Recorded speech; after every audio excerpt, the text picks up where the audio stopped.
There has been a lot of media coverage on the real estate market recently, where people think it's going to go from the highs of 2022. The sky is falling, there's a massive crash impending, and more. And while some areas of the country will certainly see less appreciation than they have over the last 2 years, and some may even see prices come down a bit, I personally do not believe that prices are going to go below where they were in 2021.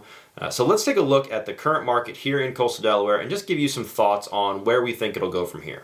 If you're just tuning into my content for the first time, I'm Matt Lunden and I'm a real estate agent here in Coastal Delaware. And each week I put out content discussing everything there is to know about Coastal Delaware and the real estate market here. If that's something that you want to see some more of, hit the subscribe button down below so you can stay in the loop each week. And if you are considering buying or selling here in Delaware, I would love to hear from you. There's a link down in the description that will take you to our buyer and seller information forms.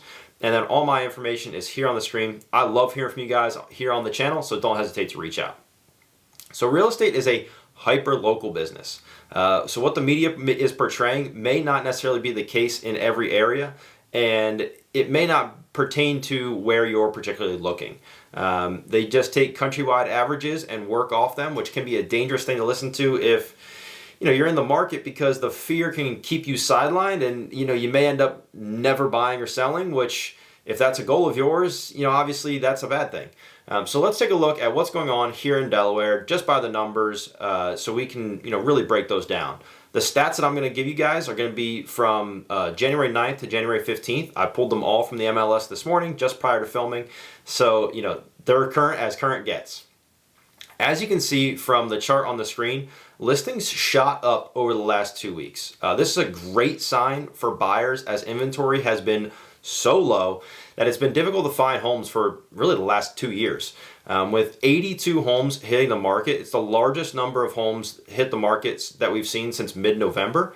And we have to go even further back to see those numbers consistently, back to like the middle of the summer last year. Again, inventory has been a big concern. So knowing that the spring market is hitting us a little early is a sign that people are still active in the market, despite maybe what you're hearing from the TV or the newspapers. The next two stats that we're going to look at are the days on market and sold/original price ratio. Last week in the area, we saw days on market drop under 2 weeks. That metric tells us if a home sold last week, they spent an average of 13 days on the market. So it's obviously much longer than the 13 hours we saw this time last year, but it's still significantly quicker than we would see in a balanced market. So things are still tipped slightly in the seller's favor. Also, we can see that the homes that did settle, the sellers received a median of 96.88% of their original list price.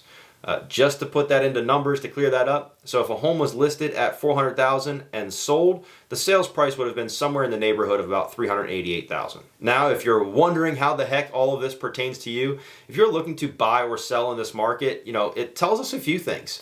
One, homes that are priced correctly for the condition they are in are still selling quickly, and they're selling for very close to their original price. So if you're a buyer and thinking that, oh, this home's just on the market, I can submit something way low, it may not be the case. Two, more inventory is coming on the market. It's a great sign. As a buyer, this means you'll have more options. And as a seller, this means you have more competition. So if you're considering putting your home on the market, you're going to have some other homes that are going to be competing with. And if you're considering buying, you're just going to have more to look at. And then three, the market is not dried up. Like many of the major media outlets are saying, despite elevated interest rates at the moment, I know they're tough, it seems as though the real estate market is really pushing forward and still moving along despite that. And we are still seeing many active buyers and sellers here in Coastal Delaware. That may not be the case countrywide, but I can say it is certainly the case here. We're still seeing a lot of activity in the market here in Coastal Delaware. If you have questions about your particular situation, we would love to work with you. Again, all our information is here on the screen and down the description. We love hearing from you guys here on the channel, so do not hesitate to reach out. And if you found some value in today's video, do me a favor, hit the subscribe button down below so you don't miss any of the new content we put out each week. I look forward to seeing you next time. Peace.